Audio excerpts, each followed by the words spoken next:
জয় নিতাই, জয় গৌর, জয় জগন্নাথ। সবাইকে জগন্নাথের ইউটিউব চ্যানেলের নতুন আরও একটা ব্লগে স্বাগত জানাচ্ছি।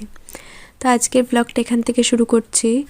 এখানে আমি ডাল ধুচ্ছি, মানে জগন্নাথের মধ্যাহ্নকালীন ভোগের জন্য এখন রান্না শুরু হয়েছে। তো আমি এখানে ডাল ধুচ্ছি, ডাল বসাবো। এটা হচ্ছে ছোলার ডাল ধুচ্ছি, কেননা আজ হচ্ছে এঁচোড় দিয়ে ছোলার ডাল হবে। তো এখানে আমি একা একাই করছি, কারণ মা হচ্ছে একটু ওদিকে একটু কিছু পরিষ্কারের কাজ করছে। তো মা বলল যে মার আসতে একটু দেরি হবে, তাই আমি যেন এইগুলো একটুখানি এগিয়ে রাখি। মা এসে তারপরে একবারে রান্না বসিয়ে দেবে। বেশিরভাগ রান্নাটা মানে দুপুরের রান্নাটা মাই করে, কারণ আমি অতটা পারিও না। আর বিশেষ কথা আমি তখন ওই সময়টাতে আমার ভিডিও এডিট করার থাকে, তো মাই করে। কিন্তু মার আজকে একটু ওদিকে কিছু কাজ ছিল, তো মা এরকম মাঝে মধ্যে হয় যে ওদিকে মার কিছু কাজ থাকলে মা বলে যে তুই এদিকে বসিয়ে দে, আমি আসছি, নইলে ওদিকে দেরি হতে থাকে। আর এখানে ডালটা বসিয়ে দিলাম, আর এক পাশে অন্নর জলটা বসিয়ে দিলাম। এই জলটা ফুটতে থাক, আর ওদিকে অন্ন ভিজিয়ে রাখি, তারপরে অন্নটাও বসিয়ে দেবো।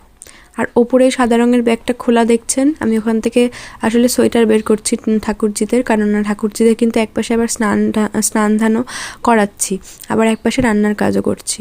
তা আমার অন্ন দেওয়া হয়ে গেল, আর অন্নটা একপাশে বসিয়ে দিয়েছি। আর এখন মা চলে এসেছে, তো এদিকে অন্নটা হচ্ছে, আর মা ওদিকে বানাচ্ছে এঁচোড়ের রসা, মানে এঁচোড়ের ডাল হবে আজকে, আর এঁচোড়ের রসা হবে।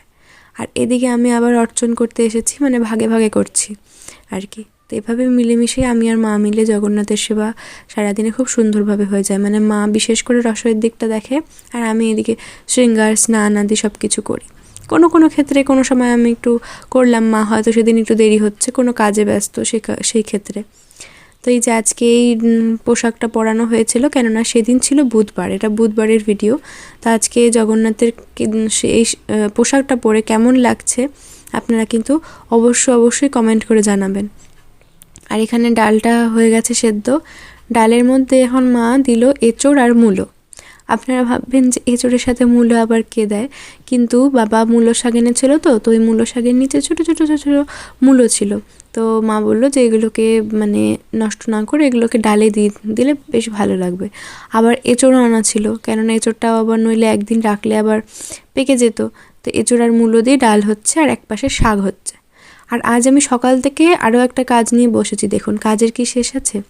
জগন্নাথের যেই মিক্সিটা, যেখানে জগন্নাথের সব মশলা টশলা সব করা হয়, আমাদের কিন্তু এই একটাই মিক্সির বাটি, মানে একটাই এই বাটিটা, মানে হয় না 3টে সেটের যে হয় জার, কিন্তু আমাদের এই একটাই জার আছে।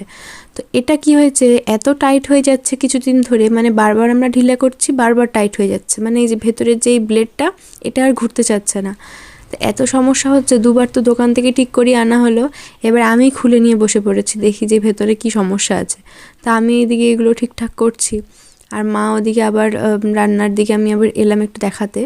তো মা রান্না করলে আমার দেখাতে বেশ সুবিধা হয়। আর এদিকে এঁচোড়ের রসাটাও হয়ে গেছে। তো আজকে এখন আপনারা প্রসাদ দর্শন করুন একবারে। আজকে আর খুব একটা বেশি দেখাতে পারলাম না রান্নার দিকটা, কেননা বললাম যে আমি ওইদিকে মিক্সি নিয়ে ব্যস্ত ছিলাম। তো আজকের প্রসাদে ছিল অন্ন, বেগুন ভাজা, শাক, ডাল আর এঁচোড়ের রসা। রাধে রাধে।